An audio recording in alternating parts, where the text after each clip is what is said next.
Welcome to another episode of Love Notes. All nurses to the nurses station. This is Taquita Love, a nurse and a comedian. You think you could bring your brother the clear machine home? You know, the reviver. And I'm talking to my funny friends about medical mishaps. Clear! You are listening to Love Notes.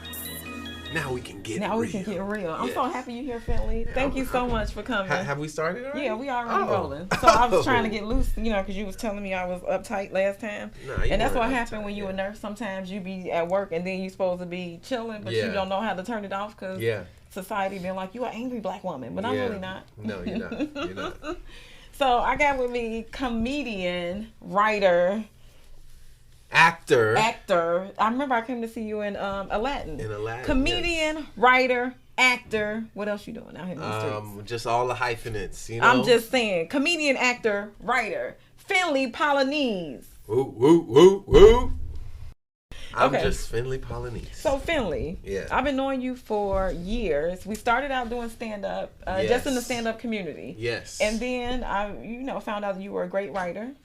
Thank you. So I want to know your journey into stand-up comedy. How did you become a comedian? Oh, okay. So how did I become a comedian? Am I too loud? It's I me. feel like I'm Just too talk to me loud. like it's me. Okay, Because yeah. we can hear ourselves in the headphones. Yeah. How did I become a comedian? I became a comedian. I feel like I've always been just trying to make people laugh. Just like I think it started from when I was really young. Just being goofy at the house, making my parents, my cousins, my siblings laugh, my friends at school laugh. That kind of thing. I wasn't like the class clown, like the typical, class Comedian. clown. Because I didn't want to get in trouble at home. Because if my parents got a call home that I was A acting whooping? up, they would have gave it to me good. So I but I still try to throw my little jokes in here and there. So I think it started from there. But like when I actually getting on stage and telling jokes, I didn't actually start that until very late, until 2010. I think it was when I started actually like on stage telling jokes to make strangers laugh. Mm-hmm. Yeah. What's the journey been like? I know. So you worked. You were a Yeah. teacher. Yeah. And so how did you go from teacher to comedian? Well, when I first started, was I even teaching yet? Oh yeah, I was already teaching. Yeah, I was already teaching. I just, I've always enjoyed it. I've always wanted to entertain people. Like teaching was my, I guess, my safe route. I guess Okay. it was my safe route. It was like my safety net. But I've always enjoyed entertaining people, whether it was acting, telling jokes, or just being creative in some way. So I've always enjoyed being creative, and I feel like even though I had a day job, even though I still have a day job, that passion, that excitement, that desire for that never went away. So I was like, why do I have to sacrifice one? Why do I have to like leave what I really enjoy doing to for the paycheck? So I've been trying to balance both as long as I can until something happens. I think that's the boat I'm into. I'm just Yeah. like, whenever it happens and I could make adjustments to my job. Yeah. But right now, I'm just out here hustling. Yeah. What did you start doing first? Were you a nurse first or a stand-up first? I was a nurse, hands down. I didn't know I was funny. I didn't think I was funny. I wasn't like a class clown, nothing That's like that. I was a crazy. nerd, a straight nerd. So how did you get into comedy? Who told you were funny, or what made you take such a risk of like trying to make strangers laugh? Because I know that's something that is not easy for most people, especially if it's something that you were like, you were always a nerd, you never thought you were funny. What made you do it? Being a nurse. I feel like as a caregiver, I had to adapt to what patients needed. Mm-hmm. So in my job, my background's pediatric oncology. So it's kids with cancer and then stem cell transplants. Mm-hmm. But a lot of times, like, I would do stuff to make them feel better that other nurses wouldn't do. Like I had one teenage boy he had to get an emergency spinal tap, right? Oh my God. So he came in, they was like, oh, we think he has cancer, but we got to do a spinal tap. We got to do all the works. And there was no time for anesthesia or nothing like that. It was, we need to do this now. And I rapped Drake's, is it Best Up Baby, You My Everything. You everything on because you hold me down every time I hit it. Now I'm in a pediatric hospital singing this in the room, like the little sterile room, the procedure room with the doctor. And when I stopped singing it, the patient was like, keep going. You know, like, I guess it helped him be calm or go through the procedure. So I think I did things like that my whole career. Just like going above and beyond just to help. Like, you need this, or I freestyled with one of my patients in the middle of the night. I had a little flow back in the day, but he wanted to rap. Okay. And so, like, I would be like, was it good? Who cares? Like, it made him feel better. So that's how I did it. But okay, so all your examples so far have been like rap. Why did you decide, hey, you know what? Maybe I should be a rapper. Maybe I should put out a mixtape. I don't know. So I got an inner rapper inside of me. And then, so how do you go from making your patients feel comfortable to I'm on stage telling people jokes? How did that happen? I know. So you interviewing me? I know. He just flipped it. Was like, you know what? I'm a professor, and I hold it down. No, because people do what I tell them to do. I'm just saying. I'm just as curious about your journey as you are about mine. Thank you for asking. Yeah. Stand up happened. My best friend at the time was dating a stand up comedian. Okay. And she thought I was funny because I would talk to her like the way my mama talked to me, like just very blunt. Mm-hmm. I remember she had an issue with a boyfriend cheating or something. I was like, girl, let's pack all his stuff and let's go drop it off at the girl house. You know, like, it was stuff like that she was like, you so funny, you should be a comedian. And I never thought about it. I was just like, you know, whatever. Mm-hmm. I had an instance where I had an injury and I was off work for a little bit. And my brother told me about a stand-up comedy class, David Arnold. And he was like, we should do it together. You know, just like sister and brother thing. I went, we both went, audited the class, nothing. A year or two later, I wound up being off of work, I think, for an extended period of time. And I was like, I should try this stand-up thing. So one morning, what happened was, I think I watched a commercial the night before. And it was somebody that was doing an open mic or something. Or it was something on the internet. And I was like, I should just get up and go do it. I have been doing improv. I've been doing improv and sketch writing at Second City. And then I went to UCB. Mm-hmm. And then I think I learned from those experiences that whenever I would do like the improv sets on stage, I learned that like my stories were funny. Everybody was like, oh my God, your story was so funny. When that happened and you told the girl this, oh, I just died. But nobody was talking about my characters or my acting. And they was just like, your stories was funny. So I was like, let me just start, you know, with the storytelling and see where that goes. So, you know, Kanye started with beats first, you know, and so then beats turned into fashion. So it's let me figure something that I'm good at and own it. And it was a hobby. It was like, I'm doing this just because, you know, I'm trying to fill a time. Maybe relationships weren't right because LA is hard to sustain one. Mm-hmm. And I did it as a hobby. And then after I did the showcase for David Arnold's class and people laughed, I was feeling myself. I was like, oh, I am funny. But I wasn't really, you know, I was new comedian funny. Yeah. And then I taped Laughs on Fox a couple years later. And then that's when I was like, oh, people make money doing this. And I could be on TV and I could maybe not have to be a nurse no more. And I just kept it personal with my stories and like my experiences. And then the response I got was like, you're not like other women because you're not really like talking about like sex and, you know, like you got to pay my rent to sleep with me type things. Mm-hmm. You do have to. But, you know, I feel like FYI. the angle of like, there's a girl that's a nurse and she's funny. And she's, you know, and I can write too. Like I've been through a lot in life. So I feel like all of that combined, and I was just like, I might be on to something. Okay, now I know this is still. I know I'm taking over your. I know, and I feel like Finley. This is now Love Notes hosted by Finley. No. But I'm sure your audience wants to know about you too. Okay, so I feel like you're skipping stuff because how did you even end up in LA? Because you're not from LA. Oh, okay. So did you come here to be a nurse? Oh yeah, I was look at you trying to okay, I see you. All right. No, so I am from Chicago. I became a travel nurse about 11 years ago. Okay. And then travel nursing is when you move somewhere, you work in that position, like you fill a gap for somebody that's gone. So I traveled for about 5 years and wound up in LA. And when I wound up in LA, I took an improv class at Second City. And that was because I was a nerd still. I was in a new environment. I didn't know nobody. I wasn't social. And I was just like, I need to learn how to just unwind and loosen up. Okay, but it wasn't because you had any aspirations to be in show business. No. Oh. But I have roots in show business or in entertainment. Okay. The roots are I sang in the choir as a kid. I did gymnastics. Okay. I was in fashion and fitness and modeling in high school.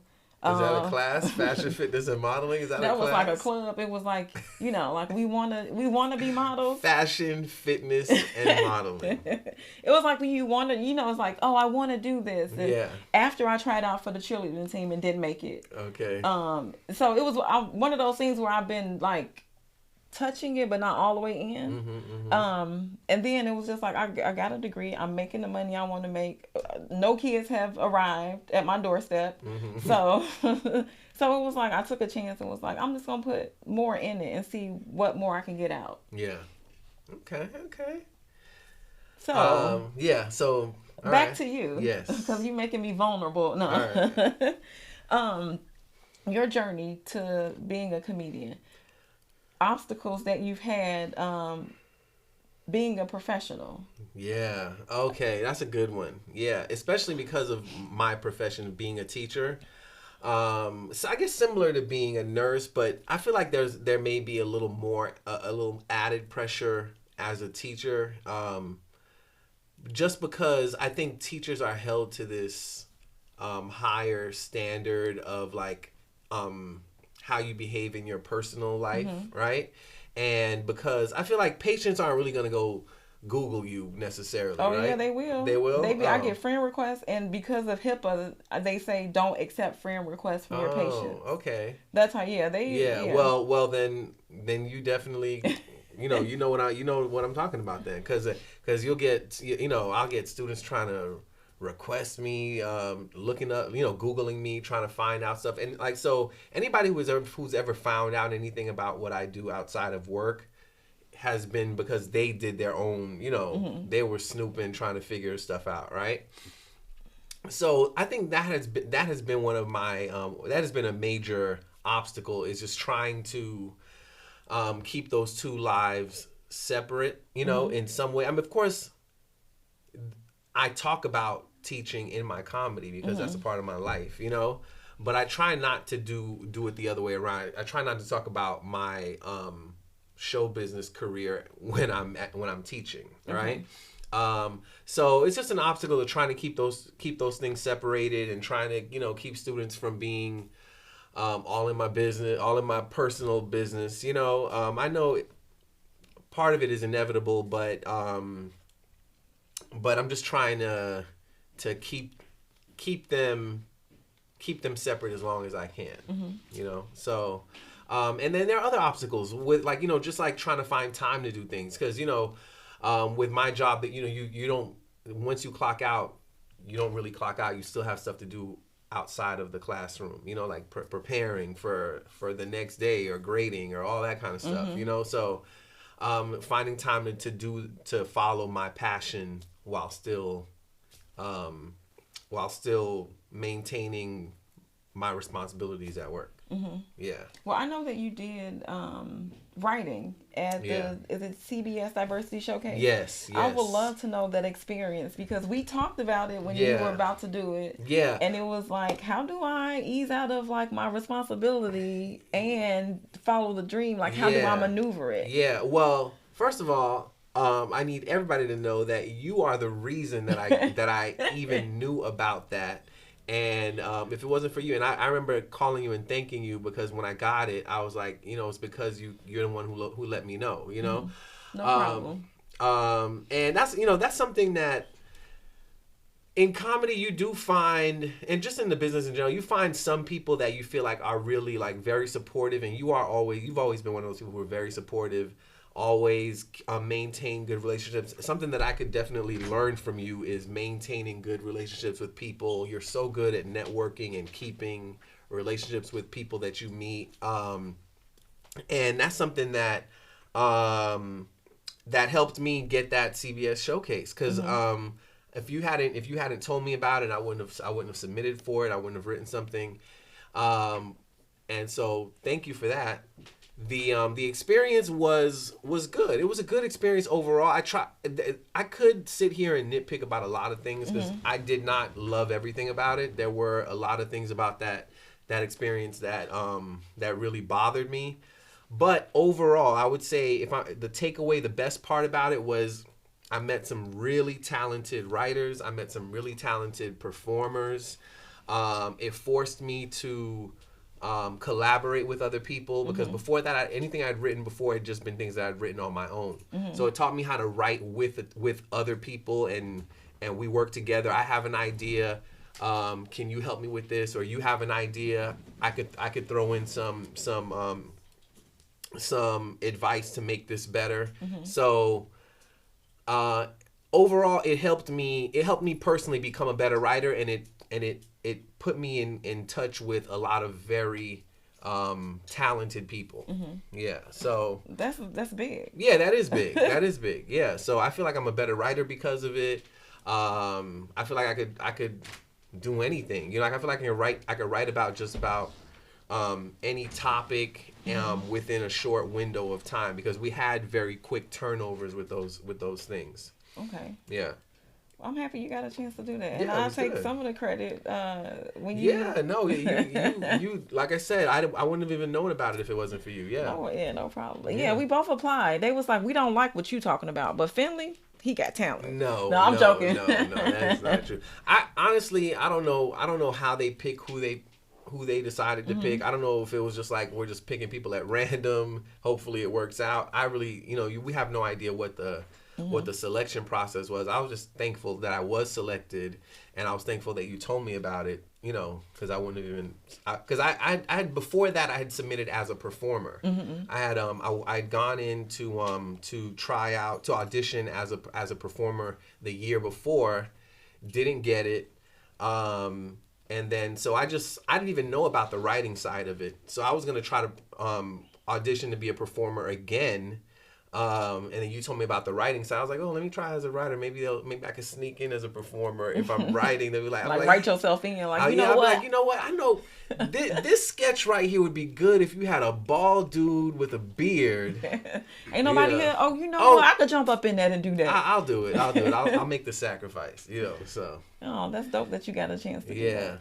Yeah. It's a thing that a lot of actors and comedians want to do. They want to be a part of that big showcase because they think that, or the word on the street is that it's the end to getting into the CBS auditions or whatever network it is that you do the showcase for. Yeah, I mean, what's your experience? I guess for some it is. For some it is. I mean, like I said, other than it helping, I feel like for me, again, the way it helped me was I did not get any auditions. It didn't get me in the door with CBS necessarily. I mean, I know some people at CBS. But it didn't get me a writing job. All it did is it gave me, which is a big thing. I don't want to say all it did. I don't want to minimize it. What it did is it gave me the experience. It gave me, I learned a lot about writing. I learned about writing under pressure with a time limit. Because right now if you want to write something, you just write it at your own pace. There's nobody breathing down your neck waiting to see what you're doing, So that really pushed me to be able to, I have a time limit. This is due by the end of the day. I have to submit it by 6 p.m., So it helped me with that. Yeah. Good. That's dope. Yeah. I'm so happy. And I need that. I'm the kind of person that I need structure. I need like a goal. I need a deadline. If I don't, I'ma just chill. I think that's I'm everybody. Just, is that every man or is that everybody? I Because don't I know know. a lot of brothers that be chilling. I just chill. I'm just like, I'll get to it. Yeah, I know what I got it in my head. I just got to put it on paper, you know? So that's how it is for me. Okay. Yeah. Comedy goals. Where you want to be in 5 years? Comedy goals. I have so many comedy goals. I would love I will. So I got to change the way I say things, It's all right? positive. Yeah, I got to Affirmations. manifest these things, Speak it right? into existence. You know, there are so many comedy specials coming out, right? I feel like everybody's put out a special. I don't know if I mean, of course, eventually I want to put out a special. I want it to be quality work. I'd love to write on a show. What would be your dream show right now to write on? Right now, I love Atlanta. I love why am I drawing a blank on the name of the show? With Issa Rae. Why am I drawing a Insecure? Insecure. Why am I drawing a blank on that? How could I forget that? So Insecure at Atlanta, those are probably my top 2 shows that I would love to write on. But I don't want to put myself in a box either. I could write on anything. Exactly. I could With write that on anything. I could, experience. yeah. So I'd love to write on a show. I'd love to, and I'm also an actor, so I would love to act on a show as well, so. Yeah, I remember I took my niece Macy and my nephew, Macy and Jaden, we came to see you perform in Aladdin and you played the genie. Yes, this was pre Will Smith, okay? Will Smith stole my role. I'm the one that put the swag on the genie, okay? They were so happy. My niece was like, "It's the genie, TT. Can I take a picture with the genie?" I'm like, "Yeah, girl, yeah." Yeah, TT got so pulled. that was a great experience too. So I was in the Aladdin musical where I played the genie, and that was a great experience. And it was a dual language version, so I had to learn some Spanish. And the biggest compliment I would get was people would come to me after and be like, you speak Spanish, right? I was like, no, I just learned the that method acting. I just learned the words for the musical, and they were like, oh my god, I couldn't, because they didn't. I guess I did a good job with not having an American accent when I was delivering my Spanish line. So yeah, that was dope. So it was a lot of fun. We did that That ran and it ended and then it came back again. So I did it for like 2 years. I'd done it because it came back again because the first time around it was it had done so well, so they brought it back. So that was great. You killed it. Thanks. Yeah. Will Smith did his thing. Yeah, I'm not trying to hate on Will Smith. I love Will Smith. Okay, Will, hook me up, give me a job, bro. Come on, let me just be next to you in something. I don't know, but he did a great job. I went to go see it twice with my family to go see the new Aladdin, and I thought he did a great job. I thought he had some big shoes to fill, Robin Williams, but I thought he always puts his own little spin on it.